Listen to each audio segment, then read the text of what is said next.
একদিন সকালবেলা ছোট আর লম্বু ঠিক করলো তারা শহরের কোলাহল ছেড়ে একটু বনে ঘুরতে যাবে। ছোট ছিল খুবই চঞ্চল আর খাট্টা মিঠা ধরনের ছেলে, আর লম্বু ছিল নামের মতোই লম্বা আর একটু বেশি ভাবুক। তারা দুজনে বেরিয়ে পড়ল। বনের কিনারায় পৌঁছে ছোট বলল, চল লম্বু, গাছে চড়ে দেখি উপরে কি আছে।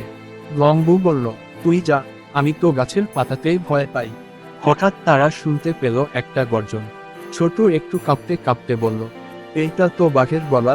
লম্বু লম্বু থরথর করে বলল, আমি তো হাঁটার সময়ও গর্জি না, বাঘ গর্জে কেন? এরপরে এক বিশাল বাঘ বেরিয়ে এলো ঝোপের ভেতর থেকে। ছোট ভয় লাফ দিয়ে লম্বুর পিঠে উঠে পড়ল। আর লম্বু, সে তো ততক্ষণে গাছ বেয়ে উঠতে শুরু করেছে, যদিও সে বলেছিল গাছে উঠতে ভয় পায়। কিন্তু হঠাৎ বাঘটা বলল, আরে আরে, ভয় পেও না, আমি সেই রকম বাঘ না, আমি তো ভেগান বাঘ।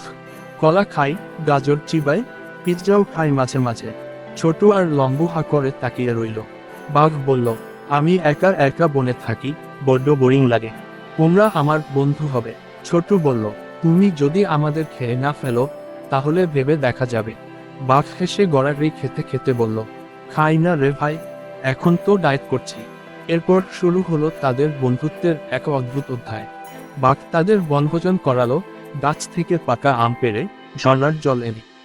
ছোট সবসময় বাঘের সাথে মজা করত, আর লম্বুর রোজ একটা করে জোকস শোনাতো বাঘকে। একদিন বাঘ বলল, তোমাদের শহরে নিয়ে যাব, আমি মোটরবাইক চালাতে শিখে ফেলেছি ইউটিউবে দেখে। ছোট বলল, তাহলে তো পুরো সিনেমার গল্প হয়ে যাচ্ছে। তাদের তিনজনের শহরে আসা আর বাঘের মোটরসাইকেল চালানো নিয়ে শুরু হলো এক নতুন কাণ্ড। লোকেরা রাস্তায় দাঁড়িয়ে সেলফি তুলতে লাগলো। কেউ বলল, এইটা তো সিনেমার শুটিং চলছে, কেউ আবার দৌড়ে পালালো বাঘ দেখে।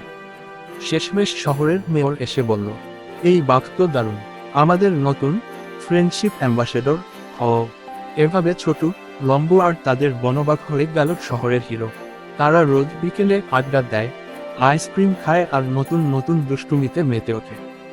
গল্পের শিক্ষা, বন্ধুত্ব কোথা থেকে আসবে কেউ বলতে পারে না। কখনো তা আসে কলার খোসা দিয়ে, কখনো আবার